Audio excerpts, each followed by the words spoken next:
Hello and welcome to the Mastermind Body and Spirit Show. I'm your host, Matt Belair. As you know, we are currently overcoming mass censorship. If you'd like to support this show, you can become a member at mattbelair.com, become a patron, share episodes far and wide, leave a review, and do what you can to spread the word. The very best way to support this show, however, is to do three kind acts wherever you are in the world today. Today's guest gained notoriety after a video he posted went viral where he was driving without a license and educated the police officer on law, rights, and freedoms. His mission is a common sense, courteous approach to educating folks about common law and the legal system. Welcome to the show, Paul Unslaved. What's going on, Matt? It's great to be here again. Yeah, man, it's great to chat with you again. We Beth and I had you on the Law Summit, and I was like, man, I got to get this guy on the show. It's funny because I saw somebody sent your video to me. My partner's sister, and she said, "Man, you got to get this guy on the show." So I know she's going to be excited about this. I sent her a note. I was like, I already interviewed him, but what I was really pleased with is just your whole philosophy. So you're really knowledgeable on law and the legal system, but just your philosophy and the way you're going about things and the way that you're going about it directly. And I just really like your view on a lot of the things you shared because we're really in a stressful situation, with everything that's going on in the world and our rights being taken away or however they seem to be infringed upon, and people don't really know how to stand on their freedoms. So we're probably going to get into a lot of topics today, but I'd love to just start off with a little bit about your story, about your journey to where you got to today and how you ended up teaching people on this stuff and educating, and it's been quite the story. Yeah, I mean, so where do we want to start with that specifically? Let's do the origin story because it's awesome. Okay, so pretty much, was going through some hard times. Had to go through some courts and some jails and rehabs. We're kind of summing up. There's a lot there, but we're summing up. Um, Started to look into who I was, take accountability, look over my life and how I got to where I had gotten, and started to do this self work to recreate the character, right? Like they talk about character. We all have character. He has character. She doesn't have character. She does, whatever. Um, this idea of writing your story, right? So, with a perspective change, which I would attribute to suffering, right? Going through certain self-created suffering and maybe outside suffering on my nervous system, if you want to call it that. I started to recreate who I was, and on that path, the common law, which, as you say, I gained most of my notoriety, I guess, from that path specifically, that subject. So yeah, just started applying it in my life. Obviously, it's rooted in spiritual law, universal law, natural law, conscience, the innate understanding between right and wrong, or the ability to come to know right and wrong, right? Because a lot of times we don't necessarily know right from wrong until we've seen it or done wrong and then can go back the other way. So, yeah, I don't know if that kind of takes us where we want to go right now or Yeah, no, that's good. Well, I guess you were saying on the law summit, you're kind of like not in a good place and struggling a little bit, and then after bouncing around the court systems in a few different scenarios, you decided to kind of like what was it that made you have the 180 experience and then start to really switch things around? I think big part of it would be like heroin addiction. Now for the last 5 or 6 years, I use marijuana, I mean, just as a plant for pain and, probably other reasons. I'm not necessarily an advocate of drugs. I'm not necessarily a person who's a deterrent of the use of them. I just think that everybody has to choose for themselves what they want to create. But yeah, that addiction, overdosing a couple times. I literally went back and did the drugs that I overdosed on. I went home and did them again. So that kind of gives you a look into sort of how dark and hopeless it was for me at that point, right? Um, and then, yeah, after going through enough of that for about a decade, All along the way, still collecting information, right? Always wanting to know, always wanting to seek truth and understand why I do what I do, why do humans do what they do, right? Where do we come from? Where are we going? Why we do what we do? So all along the way, collecting little things, but still creating my own suffering. And then I guess the couple overdoses, and then uh, going back to court, getting arrested again, winding up in rehab this time rather than jail, because the first time around I wound up in jail. Um, yeah, kind of put me on a path, different experiences. One I had with a reverend, different people that started coming into my life, even, up to a couple weeks ago, the whole music and sky thing, since then I've pretty much been on a path, whether I know it or not, if that sounds goofy or whatever, but whether I knew it or not, and whether at times now I know it or not, because again, we seem to forget or slip into old habits and old perceptions.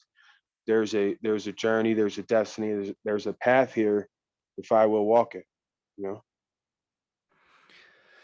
Yeah, well, that's powerful, and I can't imagine what that journey would be like. But hearing you speak on the Law Summit, and I know at Music and Sky that I don't know if they call it a festival or event that just happened with the Alpha Veda crew, Mike Bear, Bear Winter, a lot of great people, great speakers. Everybody really enjoyed your talk, and so I guess now let's move into a little bit about what you've learned about common law, because I hear a lot of different things around that, and like freedoms. People are really struggling right now to know how to stand on their freedoms. You got pulled over and you didn't have a license, but apparently you are, or maybe you do have one, but you don't have to show it. And you educate the police officer, and you have a right to travel. And there's all these distinctions out there. And when you unravel the legal system, you realize it's like this upside down world of pirates, getting you to come into their jurisdiction and, tax you and take everything from you. And you are like, what is going on here? This is completely nuts. And then you got the birth certificate system and all that kind of stuff. So for somebody who is new to this, and maybe they're dealing with a situation where, um, they don't want to take the needle, or they don't want to wear a mask, or they don't want to get fired for discrimination, how would you advise people start to look at freedoms and understanding police and the courts? Because you go right at them, which is awesome, because you've got this level of knowledge. And I've been kind of equating my journey to law to martial arts, where you could watch the UFC, but you don't know how to throw a jab or a kick or a takedown or something. But once you kind of get into the game of it, you get a bit of proficiency. If something happened, you'd be able to take care of yourself because you feel that confidence. But another way you could say is just chess, because at first you don't even know what the pieces do. Right? It's an even better analogy. You don't know what a pawn does, or a bishop, or a queen, and the court system seems to try to trick people and disempower you. But when you start to unravel it, it seems like the chips are stacked in our favor. And so it's a weird way to kind of say it, the best I can do it. But how would you begin to educate people on how to see the police and law and the whole legal system?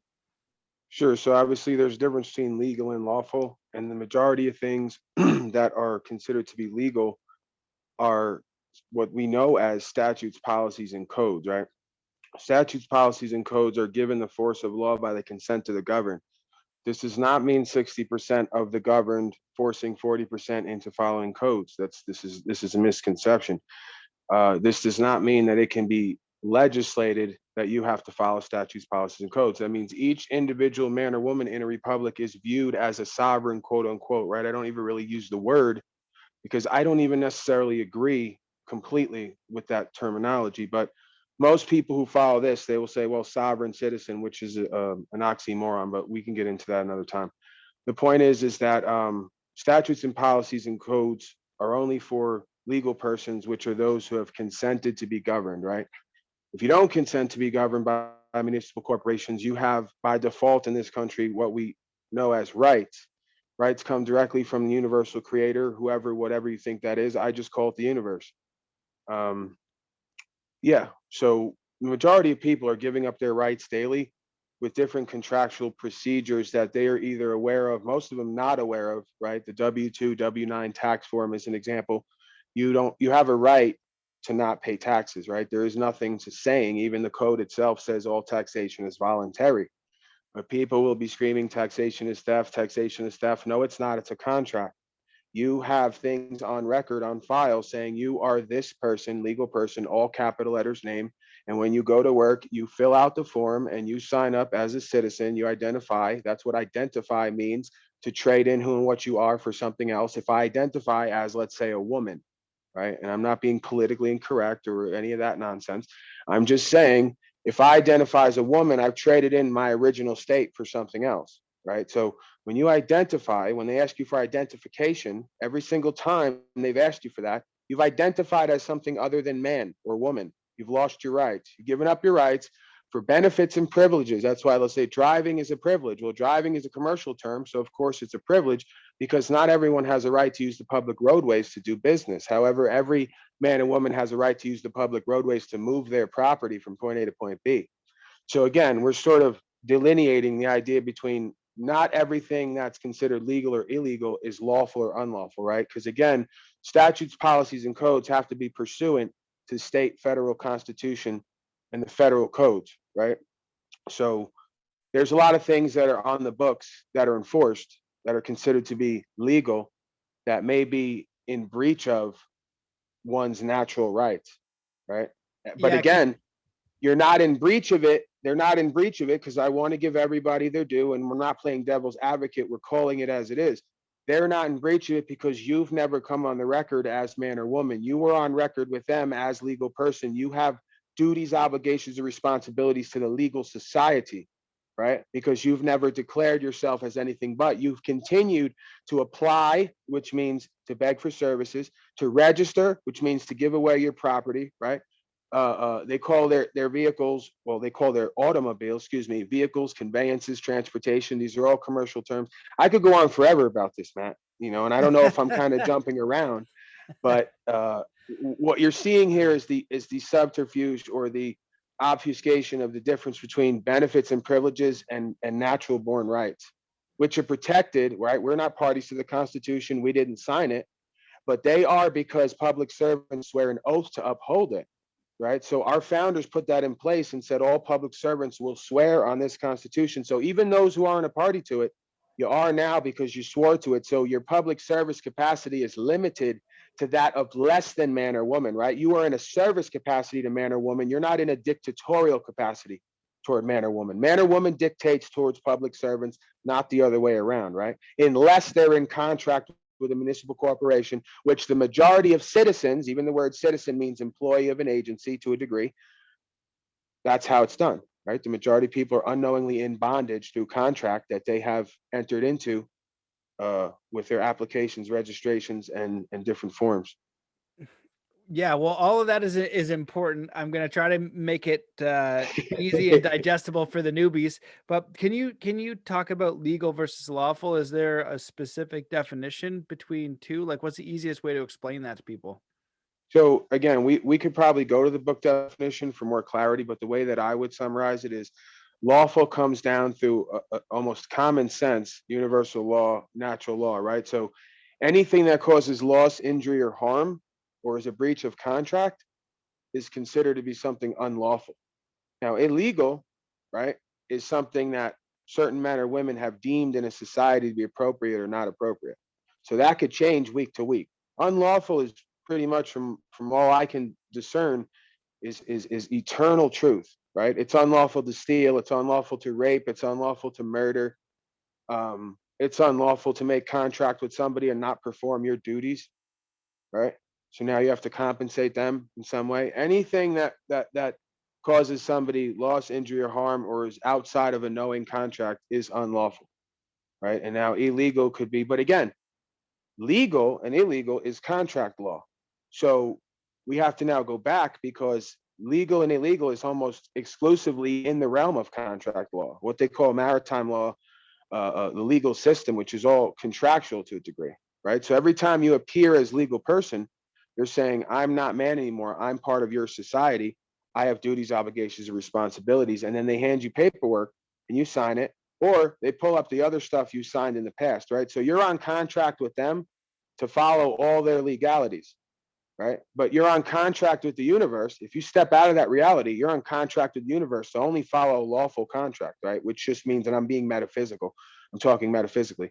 You're on contract with the universe to only not cause loss, injury, or harm to your fellow man and to abide by your word, right? I don't know if that made Yeah, any no, sense that or. was fantastic. I think that was very clear because the way that I kind of understand it right now, and there's a lot of nuances that I'm still learning, but just I remember learning about maritime admiralty law and pulling you into their jurisdiction, and everything has to do with an act or statute or code that has to do with money. You know, you're always paying a bill to a Sure. banker on the other side, and then common law or law of the land is there needs to be another person on the other side that says, "Hey, you harmed me and you did something." And so basically what's happening is we have this big, massive organization that is harvesting and parasiting on all the wealth of the people of the land all over the world. And it's kind of like dry docked pirate ship, which is super intense.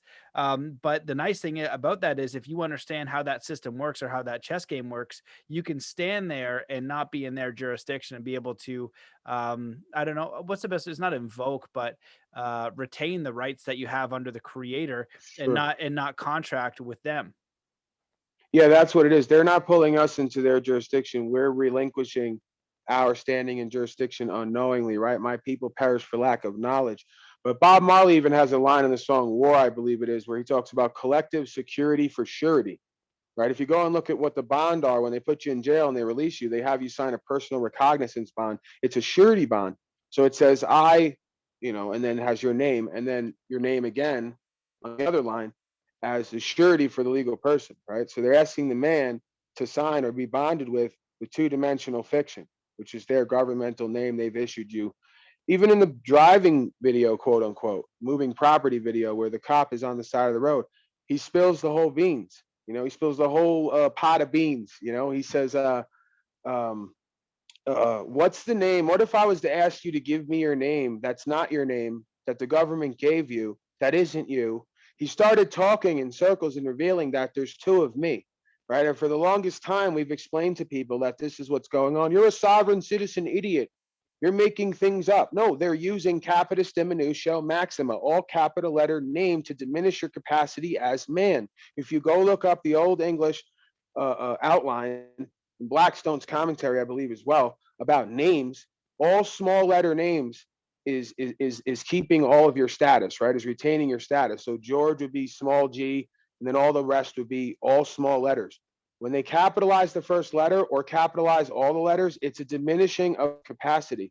But they taught you that's a proper name. That means it's better, right? That means it's bigger, it's better, it's grander. No, you've diminished capacity, right? So again, these are just little tricks and understandings of sort of status and who and what we are, how we move in court versus how they see us, and then how they convict us based on what is or isn't in our heart, right? Because that's what a conviction is. What is or isn't in the man or woman's heart. So by lack of knowledge, they cannot summon the proper emotion to move in court in a way that denotes that a man or woman, a king or queen, is in the court, right? And again, I'm still navigating in that realm and finding myself completely. But yesterday I went to court. I did a good job, I believe. As good as you can do. Educating yourself, I guess, and just applying it in front of everybody under the threat of imprisonment. So That's Yeah, no, that's pretty intense. I know you're dealing with a few things right now, and it's interesting too. Like the more you peel back the layers, the deeper it gets. But it turns out to be an spiritual endeavor. So that when we did the law summit, I didn't think it was going to be very spiritual. I thought it was going to be legal and how to get around and all these different things. But it ended up being something I didn't really see coming. I'd love for you to, before I move into a little bit of a different tangent, because you talked about on the Law Summit building spiritual strength, the inherent purpose of life, and purpose driven versus pleasure driven. So I'd love for you to touch on all those things. But before we do that, just as we bounce around, can you give someone who's a newbie a pathway to begin understanding? What were some of the resources or things that helped you along the way? Because there's a lot of stuff out there, but there's also a lot of nonsense. So how would you recommend, if you were starting this over again, where would you start and how would you educate yourself on, hey, this is what you need to know about what's going on, and this is how you reserve your rights and are able to live freely here without fear of the police and all of this parasitical system? yeah, I mean, I always point people to like Carl Lentz, specifically when we talk about common law, um, Lentz, and Carl with a K. But again, we have to bear in mind that knowledge is accepted or denied a lot of times based on the perception or the development of the individual and where they're at, right? So a good part of the individual's journey is going to be defined by where their spirit and their intuition leads them, right? Because nobody really gave me any of this, like, so a lot of it was about what questions did I have? What did I want to know? The breakdown of my belief systems, right? So like that's the main process people have to start with if they haven't been through already, is questioning all their belief systems. When they've thoroughly questioned and have been seeking truth on their belief systems and come to find out the majority of what we believe is a lie or a level of ignorance, then you can start to research, right? Like they say, research for the resource, right? You can get back to source based sort of consciousness or balanced level of consciousness and rise from that, right? Because a lot of times we have an inflated sense of self or an ego or something twisted and out of bounds that has developed because of our existence in the world. And we have to sort of dissolve that, right? We have to remove that, dissolve that, go back to basics, research, seek truth, and then uncover again sort of the miracle, the wonder, the majesty of the universe and how it operates. Because again, the majority of people are so tunnel visioned as a result of the day-to-day grind and the habitual life that they've lived, that a lot of this knowledge or information is not going to be able to be incorporated into the self. There's just too much in the way. But for those who have done that process, and specifically for common law. And I always bring up, just to show different sides of it, Mark Passio, but I don't agree with Mark Passio all the way. Again, a lot of people, we will give to people, then they'll say, well, that's his mentor, that's his guru. I could believe in or know 60% of what someone says to be true and know that the other 40% is their emotion or their projection or maybe what they want to be true or don't want to be true or their inability to bring it into the world, right? Um, so yeah, Mark Passio will talk a lot about universal law. Carl Lentz will talk a lot about the common law, if you want to call it that, which again, like you said, to me, common law is founded in common lore, and lore is an unspoken, like folklore, is concepts and a sense of knowing about the human experience that's passed down usually by mouth, by music, by word of mouth, or by just genetic teachings, right? Family to family, father to son, whatever. um, yeah, the difference between right and wrong. So of course that's going to be spiritual because the common law has to be based in all conscious beings' abilities to apprehend right from wrong. Wow, well, that was awesome, man, and I agree with everything you're saying there. You brought up a few important parts. I think the first one that you're talking about reminds me of Alphonse Fagiolo talking about how that if you can tell someone what they can and can't do, so if somebody can come up and tell you what to do and make you pay a fine, well, then you'd be their property. Regular people don't go around telling people what they can and can't do for the most part, anyways. Uh, so that's one thing, and understanding your own conviction and your own knowledge, because we've seen this actually within the groups we are in, trying to understand this law and things like that, where you can have the same tool, but one person is going to have success and the other person isn't going to have success. To gain that own understanding, to understand that you are free under God, under the creator, to know the difference between right and wrong.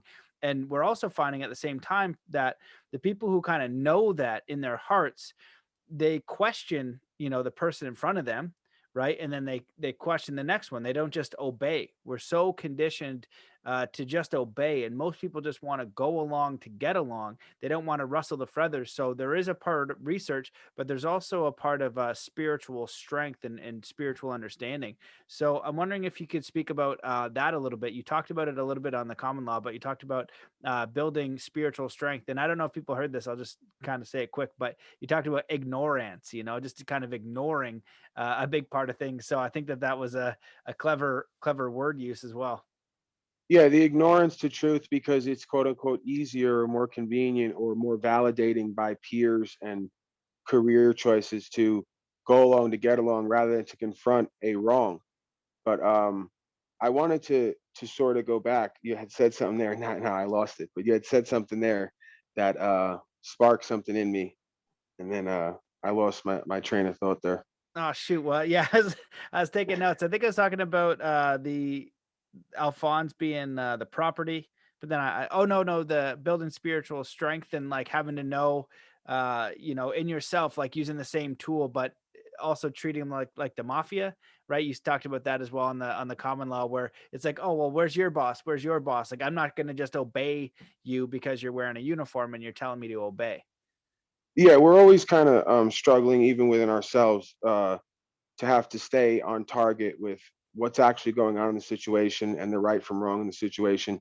And we're having to be compassionate and understanding that the individual before us is probably ignorant and arrogant and been doing this a long time. So they believe, well, of course they know more than me. Right. But then that's why we take it up the chain because again, navigating these situations, like you said, success, that's what I was going to touch on. So outcome based education, they have taught us in school for a long time that that the outcome is what dictates and justifies the level of success.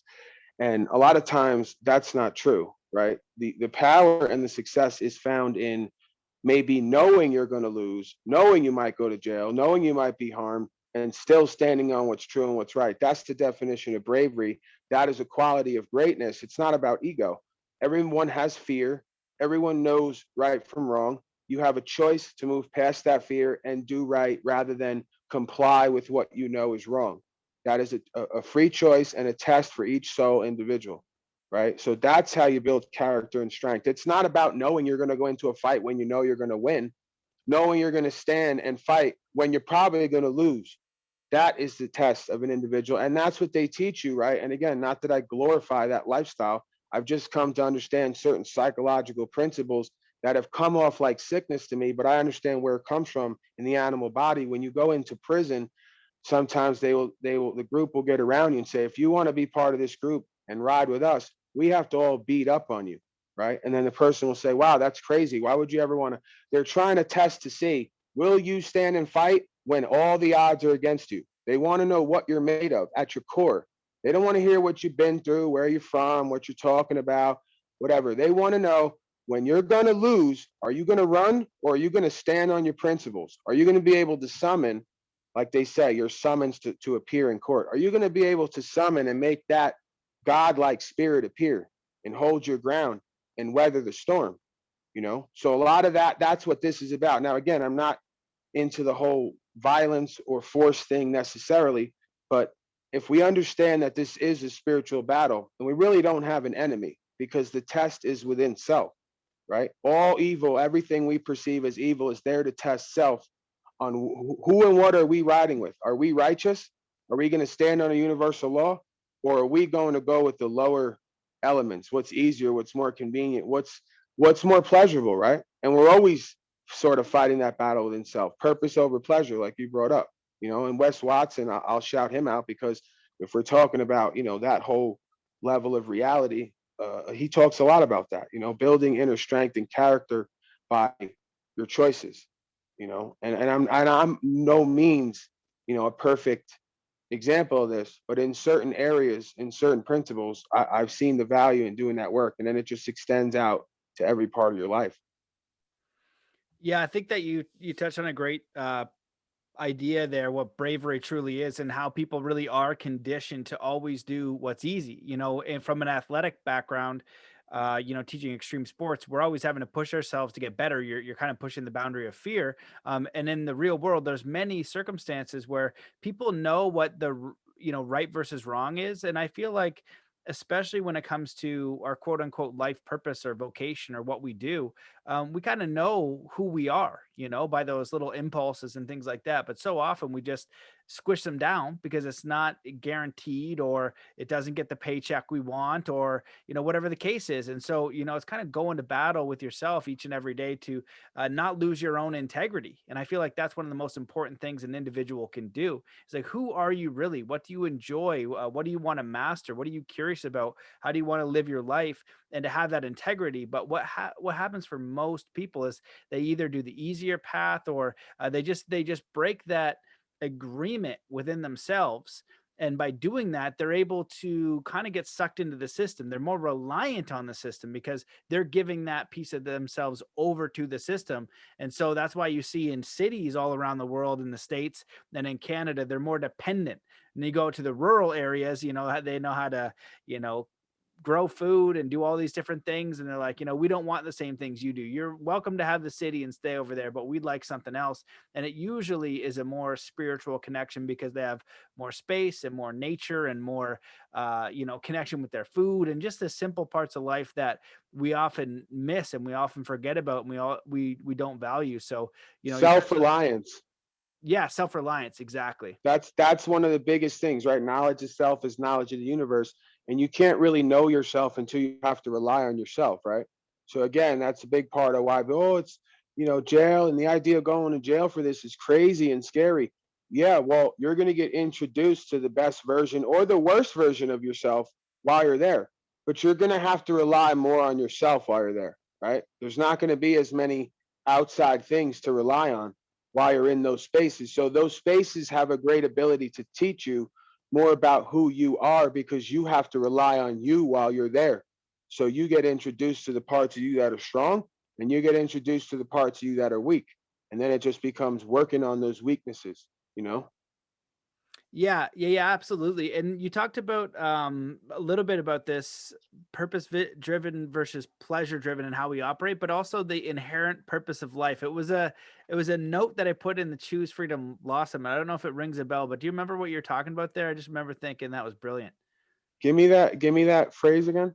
You're in the middle of one of your rants. It's really good, but the three notes that I put together were building spiritual strength, the inherent purpose of life, and purpose driven versus pleasure driven. So I think those three notes were in one of the rants that you had in the middle there. Yeah, so I mean, if you're talking about the middle one there, the inherent purpose of life, it seems to me that the majority of, I guess, if you want to call it Western civilization, sort of the tech-driven, money-driven, and it seems to be the world now at this point. They seem to believe that the purpose of this realm and the tools that we have here and the resources are for whatever man and woman wants them to be for, right? That we can create and we can design reality and the universe in whatever which way we want. And the Tao talks about this. There's many spiritual texts that talk about this. Do you think you can remake the universe and do it better? I do not think it can be done. So all the great teachers throughout history have understood that there's a plan, a program, even the Matrix, pop culture, they'll show it to you and talk to you about a program, an inherent a level of law in a simulation that is there for teaching, for learning, and then eventually for transcendence and breaking out of the confines of a fear based reality, right? So, the inherent purpose to life, right? The two base emotions, fear and love, is to use fear when it's genuine, when it's actually a real teacher and a real cautionary thing, but to surrender fear and to remain in love, right? And love is not necessarily always romantic. It can just be the care is a better way to describe it. Care for truth, care for self, care for other ones around you who align with purpose.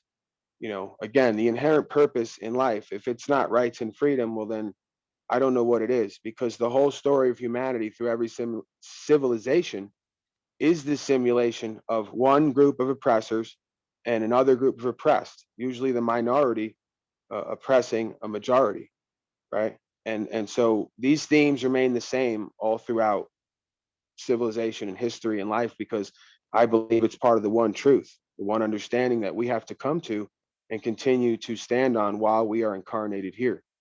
You know, Yeah, well, it's interesting. I never thought about that. It's true though. I've thought about that. I just think it in the way as like, man, humanity's always had war. Mankind's just seemed to be this warring civilization, and why don't we have peace? Why is it polarity all the time? So this kind of leads into what I'd love to ask you is like, you kind of know the plan, right? If you study law, you realize the legal system is basically set up by, whether you call them Luciferians or Satanists or whatever. They think they can just take everything from you, and they're going to set up systems that do not have your benefit at heart, and they're deliberately trying to deceive you.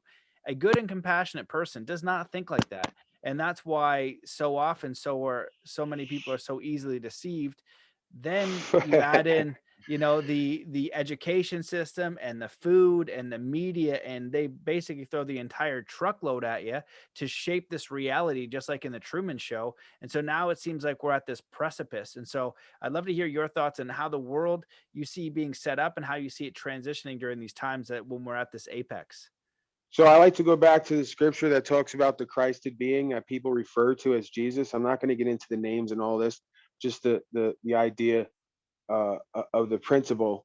Um, and now I'm all over the place today. I'm sorry, Matt. I'm losing my train of thought here. That's all right, Uh, man.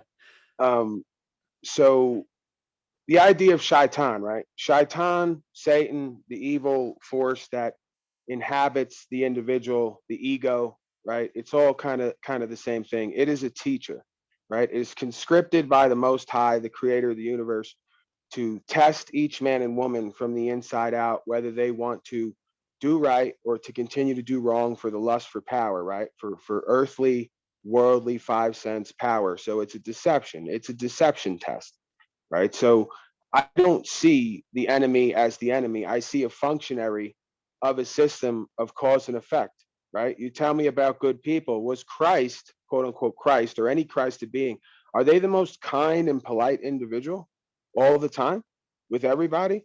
Not necessarily. They talk about Christ being the Prince of Peace, but he also came with a sword coming out of his mouth. He was talking some shit, to bring it to street vernacular. He was upsetting a lot of people. He was taking a whip out on people in the church who were charging usury, doing bondage and usury, the same thing they're doing now, right? So again, the idea of a Christed being or an enlightened being isn't always a being who's always loving and blissed out. Far from it. They're walking a path. That path is testing them as well as everyone around them, because truth, objective truth, is the mark they're trying to hit. And in a world of lies, deception, ignorance to truth, that's going to upset a lot of people, right? So, but again, we don't see the dark forces as things to be opposed. We see them as our best and greatest teachers, because in a simulation, there is no better teacher than the most seductive, seemingly powerful, resource-based, control-based mechanism to really test the spirit, really test the flesh. What are you about while you're here? You want this because this leads to this pretty much every time. And then over here, the spirit, right? Conscience, trying to be the best man or woman that you can be based in conscience and doing unto others as you would have them do unto you.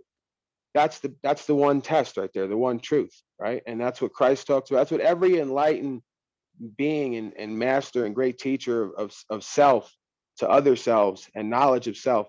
That's what the whole outline is about, right? What are we doing here in consciousness, and what do we have to overcome in order to live a fulfilled, prosperous, and even when everything's taken from us and we're hung up on a cross, we can find a level of peace and serenity within that moment while everyone else is saying, oh my God, that must be. No, because you fulfilled the purpose, right? Well, it wouldn't make any sense to be any other way, you know? Yeah, you brought up a lot of great points right there. One of them immediately was in the Bhagavad Gita. I remember reading that a long time ago, and there's a part where it says, he's talking to, man, I can't remember his name, Krishna, Krishna and Arjun, and he's just saying, most people think violence is when you harm someone physically, but when you live in a world of Maya and somebody is living in that world and you don't offer them the truth, you've just done harm.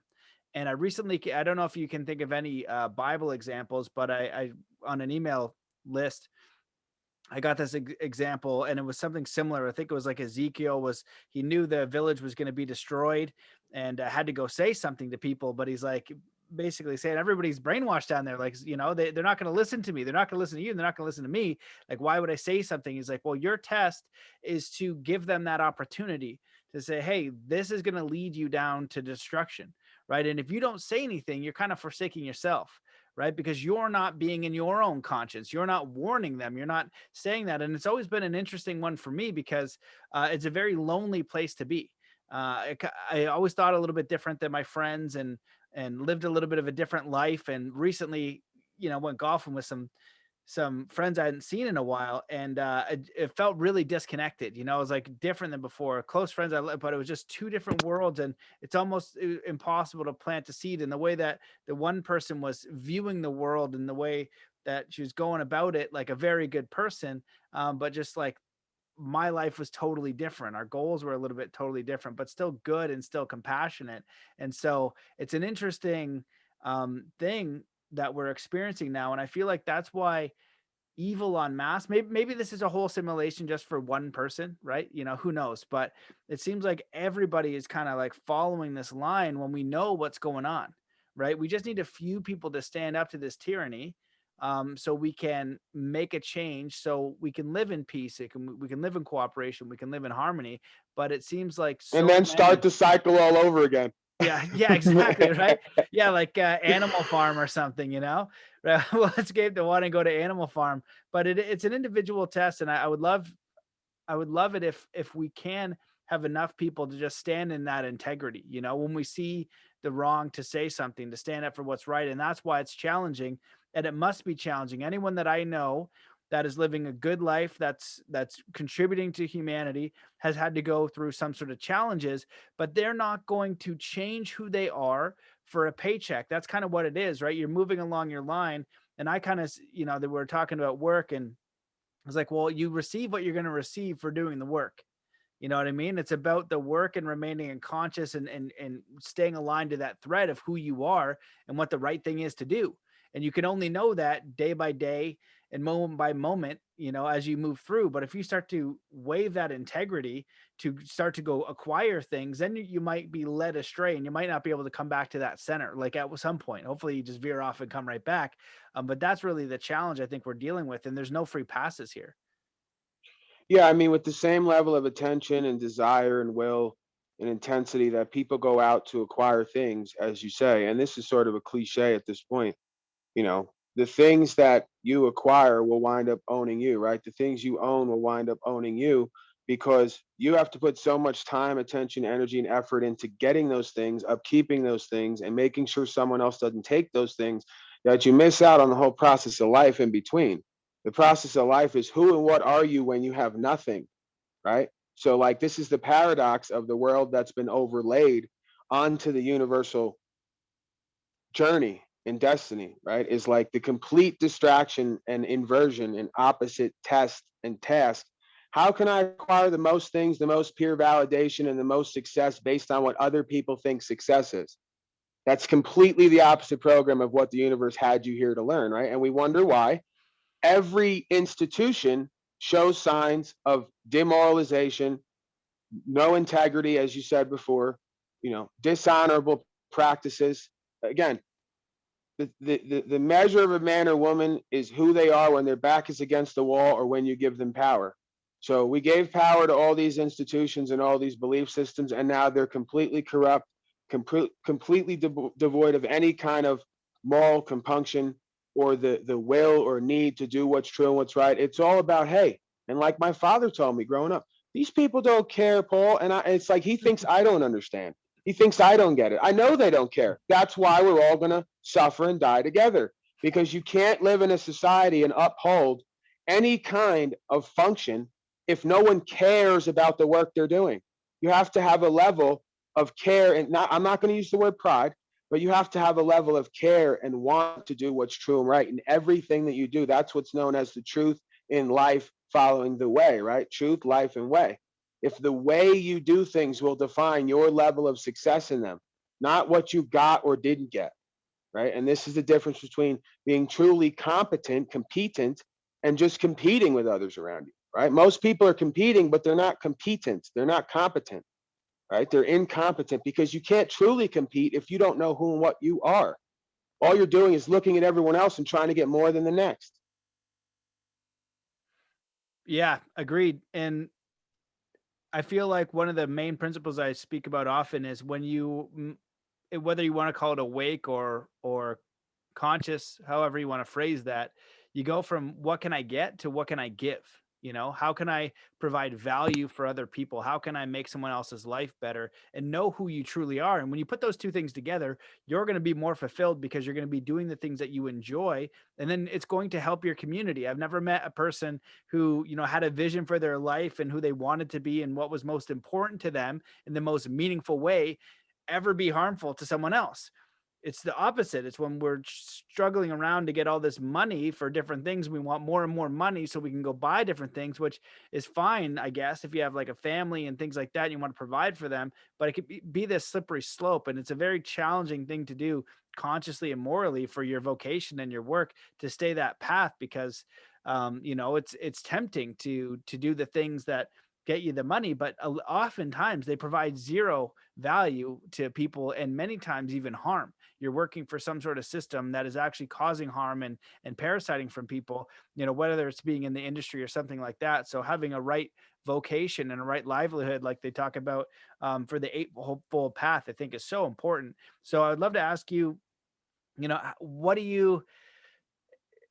you learned about building faith, right? This is really important for people right now, right? Faith in things are going to work out.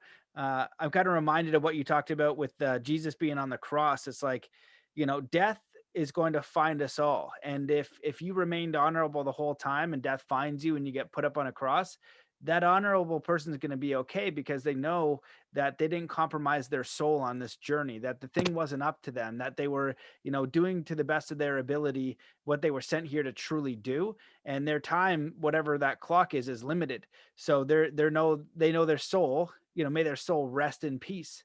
You know, can your soul rest in peace, or will you be worried about the acts and deeds and the intentions that you did when you're moving to that other side? But if you're doing it with a clear conscience, that's a very, very powerful thing to be doing. I forgot what I was originally saying there. I kind of got sidetracked by that, No, but yeah, I got it. So I got something for that. So okay. who you are when you die is more important than how you die and when you die, right? Mm, And who you are when you die is defined by all the moments up until then, right? And now that means that even if it's 10 minutes, 10 seconds, 10 days, whatever it is before that day that you die, however you die for whatever reason, um, if you've become repentant, right? If you know, hey, I did wrong, I'm a part of doing wrong, I'm no longer going to be a part of that process.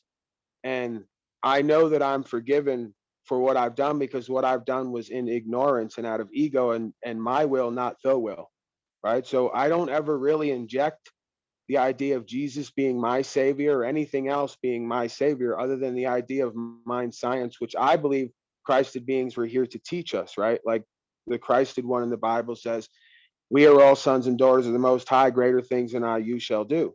He never said I was better than you all. He never said I was a savior. Quite the opposite. Consciousness is consciousness.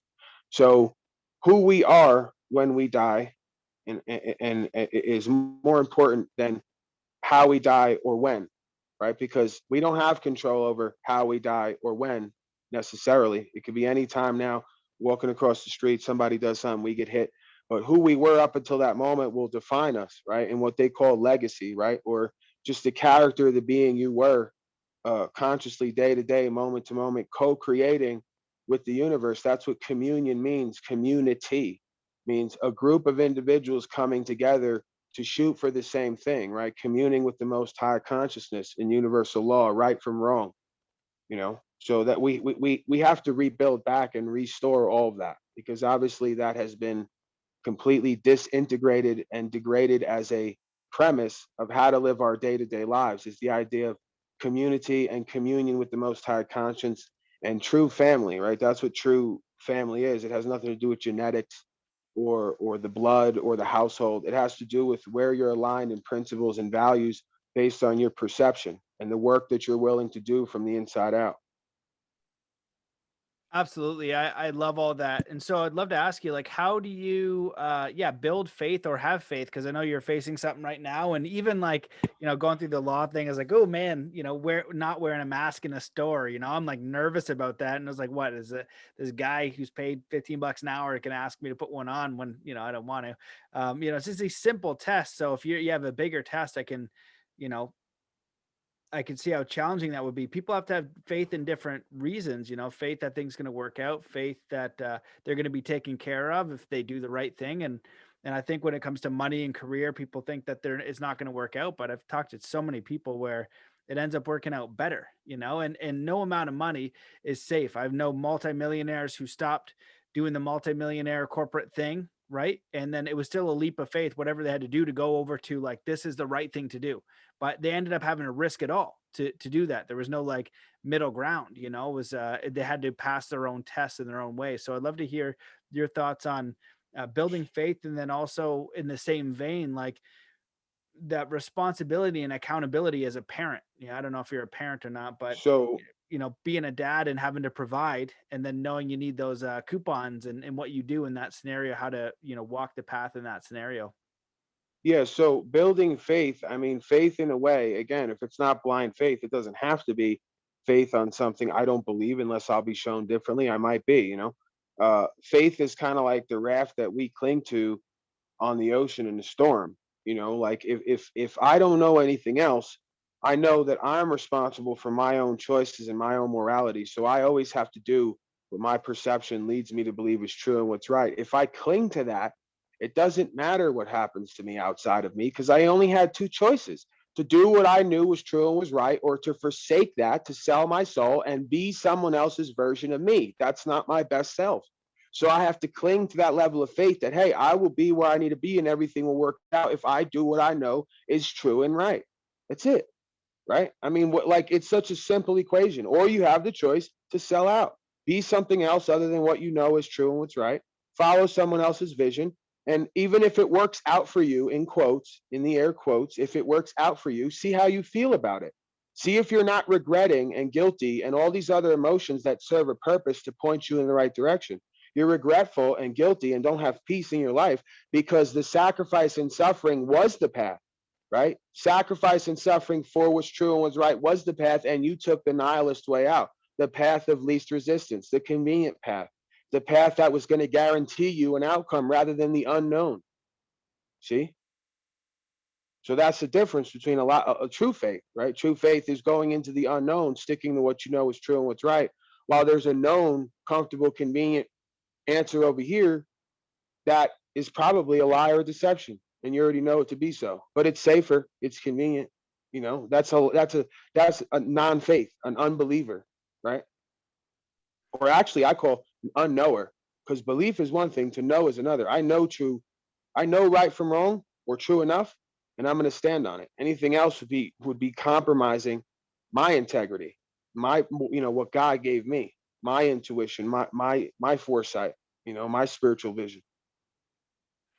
Yeah, I think that those are all really great points, and that's the only way you're going to increase your faith and your understanding and knowing that there is a spiritual force. For me, I've had so many experiences in my life where I made a decision that my friends and family and people I know, like, that's a crazy, there's no logic to it. There's no certainty to it, whether it was uh putting my last little bit of money to get to the States to train with one of the Native Americans I want to train with nothing. I had literally nothing and nothing coming in, and bought the ticket and everything ended up working out. I just know the spot where I'm supposed to be, or it needs to get done. I'm like, okay, show me a way, and I have to jump. But when I jump and something happens and there's a response, I know it's the universe. I know it's some sort of spiritual force.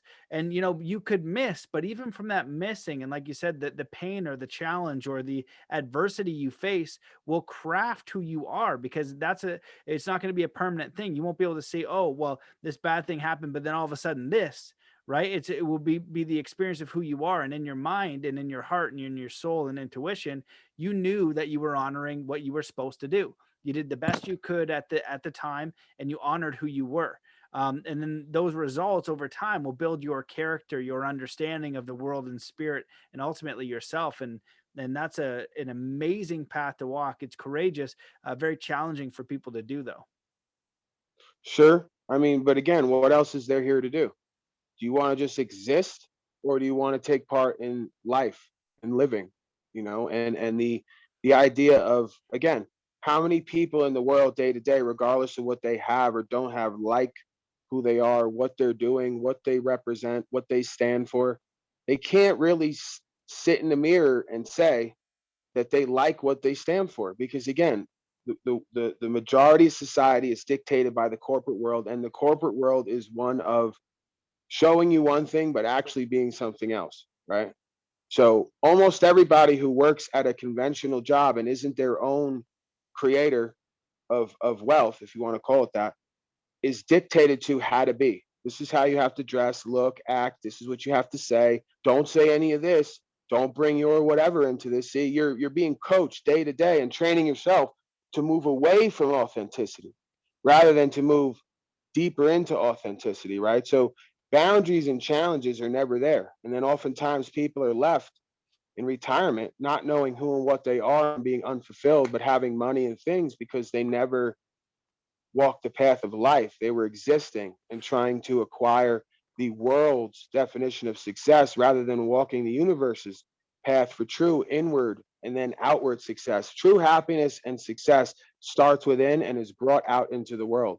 It does not come inward from the outside world. And then, oh, two, Matt, you brought up something about parents. If you go back to that, because you can't give me two things at once. You know, I ramble too much. You give me two I things love at once, I don't even know it. what to say. Then I just throws me way off. You got to hit me one thing at a time. We ramble through that, and then we. Yeah, yeah, yeah. All right. Well, yeah. Throw it. You got something for the parents? Yeah, I mean, the bottom line is do you want your children to respect you? The only way your children can respect you is if you respect you, and you can't respect you if you're not doing esteemable things, which means standing on what you know is true and what's right. You cannot build self-esteem or self-respect if you're doing something against what you know is what's true and what's right. And it's not about being a tough guy or a tough girl or any of that.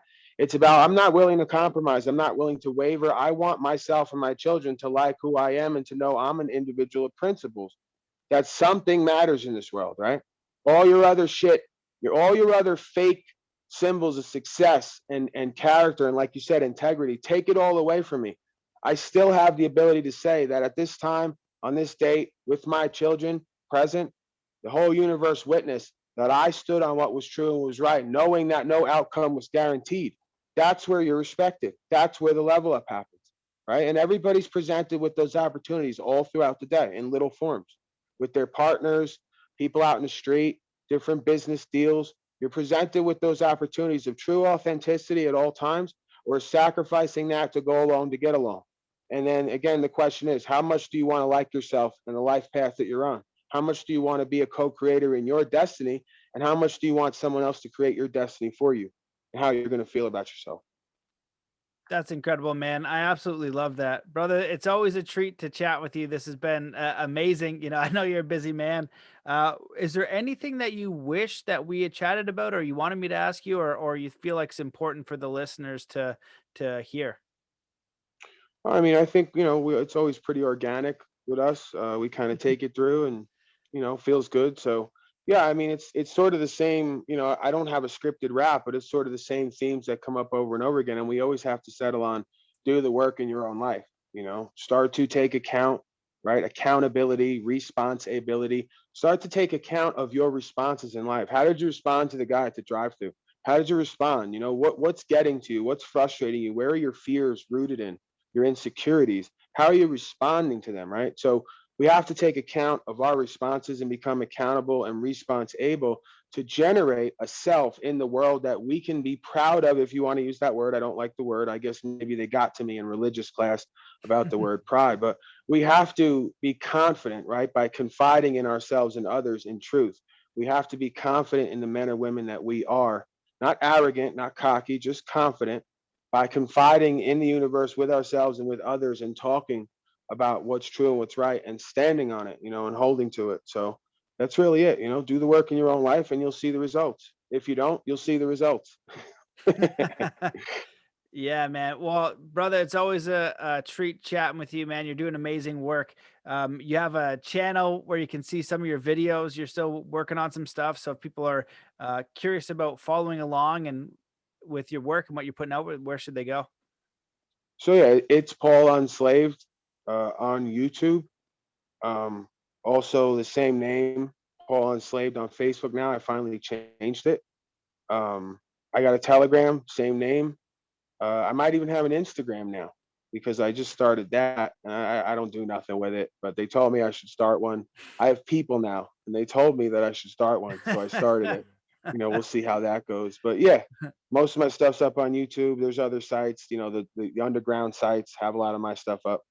So yeah, you'll see me out there at this point, even if you just do a Google search. I'm like the first 10 or 20 of them at this point. So we're out here. We're out here, Matt. We're shaking things up, and we're loving people into a new space of uncomfortable truth. Yeah. Yeah, man. Well, I appreciate you. It's always a pleasure catching up. So I definitely invite people to follow your work. Check out some of the YouTube videos, and definitely Telegram seems to be the last place where truth is allowed to get out there. Cause you do the wrong thing on Instagram, you're shadow banned, blacklisted, deleted, slandered, and all that kind of good stuff. So, follow Paul. You want to say something? No, I was just gonna say you got to teach me how to do this appearing disappearing act, because when they tell me that I'm summoned to appear in court like a spirit, I want to be able to show up and kind of appear, disappear. I like that whole disembodied Oh yeah, buddy. So look just that you got going. you're gonna have to do a little magic of the green screen, man. There you There go. you I know the whole time go. I'm like a floating head this whole time. I just like, come That's on, it. buddy. Like, come in here. It's a good Yeah. look though. I like that. Ah, thanks, It's man. powerful. Yeah, brother. Okay, man. Well, always a treat. Have an amazing day, and thanks everybody for watching. Hey man, I love you, bud. Yeah, love you too, brother. Peace. All right.